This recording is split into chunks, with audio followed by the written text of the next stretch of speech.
अस्सलाम वालेकुम नाज़रीन, आप देख रहे हैं व्यूज़ मैटर और मैं हूं अली डार। इस वक्त एक डिस्कशन चल रही है सोशल मीडिया पर ख़ास तौर पे कि कराची हर बार समुद्री तूफ़ान से कैसे बच निकलता है। इस बार भी हमने देखा समुद्री तूफ़ान बाइपरजॉय बड़ी शिद्दत के साथ कराची की जानिब बढ़ रहा था और बड़ा कम फासला रह गया। उसके बाद अचानक इसने अपना रुख जो है वो तब्दील कर लिया और लोगों ने कहा कि पता नहीं कौन सा ऐसा एक सिस्टम है यहाँ पर जो इतने सालों बाद भी एक तूफ़ान फिर से आ रहा था, उसने भी रुख तब्दील कर लिया। क्योंकि 1990 के बाद कई तूफ़ान आए लेकिन वो अपना रुख जो है वो तब्दील करने पर मजबूर हो जाते हैं। तो इसको लेकर इस वक्त एक डिबेट चल रही है, एक डिस्कशन चल रही है, सोचा आप लोगों के साथ शेयर किया जाए। कोई ये कह रहा है कि आखिर ये होता क्यों है, तो इसकी बड़ी वजह जो है वो ये है कि कराची में अब्दुल्ला शाह गाजी की दरगाह है, उस वजह से ये तूफ़ान वहाँ पर आते आते जो है वहाँ से वापस निकल जाता है। तो कोई कहता नहीं ऐसा नहीं है, ये सिर्फ एक लोगों की एफिलिएशन है उनके साथ। असल मामला ये है कि इसके पीछे साइंसी जो लॉजिक है ना, जो साइंस है वो इसकी मेन वजह है। लेकिन कुछ और लोग कहते नहीं, वजह कुछ और ही है जो ऐसा हो रहा है। मैं आपको थोड़ा सा एक्सप्लेन करता हूँ, इस हवाले से कुछ डिस्कस करते हैं कुछ चीज़ों को। अगर आपने हमारे चैनल को अब तक सब्सक्राइब नहीं किया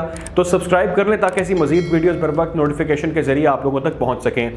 तो नाज़रीन, इस पर पहले हम बात कर लेते हैं थोड़ी साइंसी एतबार से, क्योंकि 1990 से लेकर अब तक जितने भी तूफ़ान आए हैं कराची में वो अपना रुख तब्दील करने पर मजबूर हो जाते हैं या उनकी शिद्दत इतनी कम हो जाती है कि उसके असरात ही नहीं आते। सबसे पहले साइंसी जो लॉजिक है वो मैं आपके सामने रखता हूँ। कायदे आज़म यूनिवर्सिटी की एक कह लीजिए प्रोफेसर हैं, डॉक्टर हैं, उनका ताल्लुक है अर्थ साइंसेज डिपार्टमेंट से, डॉक्टर मोना लीज़ा का नाम है। वो ये कहती हैं कि जो ममालिक इन चीज़ों से मुतासिर होते हैं या खदशा होता है वहाँ पर, तो वो एक बड़ी दीवार जो है साहिल समुद्र पर वो बनाते हैं। क्योंकि ये दीवारें साहिल समुद्र पर इसलिए बनाई जाती हैं कि जब साइक्लोन इनसे आकर टकराएगा तो उससे बहुत बड़ा जो डैमेज है वो कंट्रोल कर लिया जाएगा।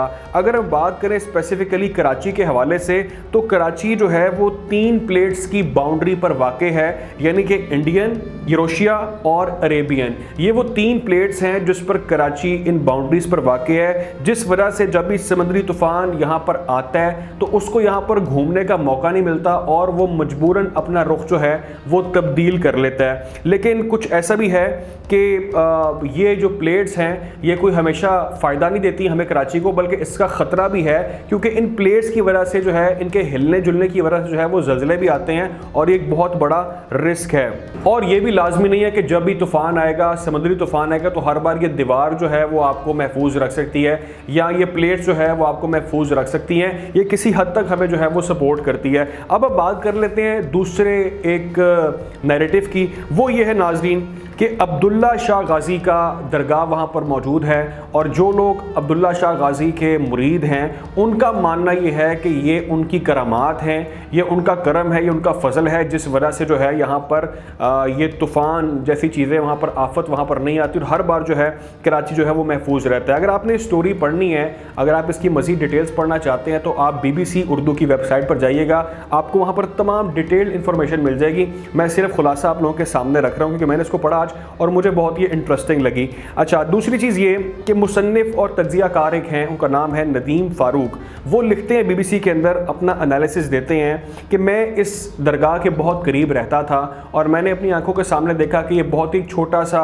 दरगाह थी, लेकिन मेरे देखते ही देखते ये इसको बहुत तौसी किया गया जुल्फ़िकार अली भुट्टो की जानिब से। अब ये बहुत बड़ा मज़ार बन चुका है वहाँ पर और वहाँ पर हज़ारों लाखों लोग जो है वहाँ पर आते हैं और वहाँ पर वो अपनी अकीदत रखते हैं उनके साथ। इससे पहले हम ये देखते थे कि इस पर बहुत ज़्यादा मजाक बनाया जाता था, बहुत इस पर अफवाहें फैलाई जाती थी, मन गढ़ंत कहानियाँ इनके हवाले से बनाई जाती थी। लेकिन आहिस्ता आहिस्ता मैंने ये चेंज देखा है कि लोगों ने इन पर यकीन करना शुरू कर दिया है, इन पर बिलीव करते हैं और बहुत ज़्यादा बड़ी तादाद में इनके जो इस वक्त हैं मुरीद हैं वो दुनिया भर में मौजूद हैं। अच्छा, कुछ इंग्लिश बुक्स भी हैं, उनका भी उन्होंने रेफरेंस दिया कि इंग्लिश की किताबों में भी, अंग्रेज़ी किताबों में भी इनका जिक्र किया जा रहा है, इनका रेफरेंस जो है वो कोट किया जाता है। कुछ जो मुरीद इनके नाज़रीन मानने वाले हैं, जिनका एक रिलीजियस थॉट है, वो बिलीव करते हैं, वो यकीन रखते हैं, वो इसको इस्लामी रूह से देखते हैं और वो इनकी हिस्ट्री को जब मद्देनज़र रखते हैं तो वो बताते हैं कि कितनी अहम शख्सियत है, कितनी बड़ी शख्सियत है और इनका कितना ज़्यादा मर्तबा है, जिस वजह से वो यकीन रखते हैं कि इनकी वजह से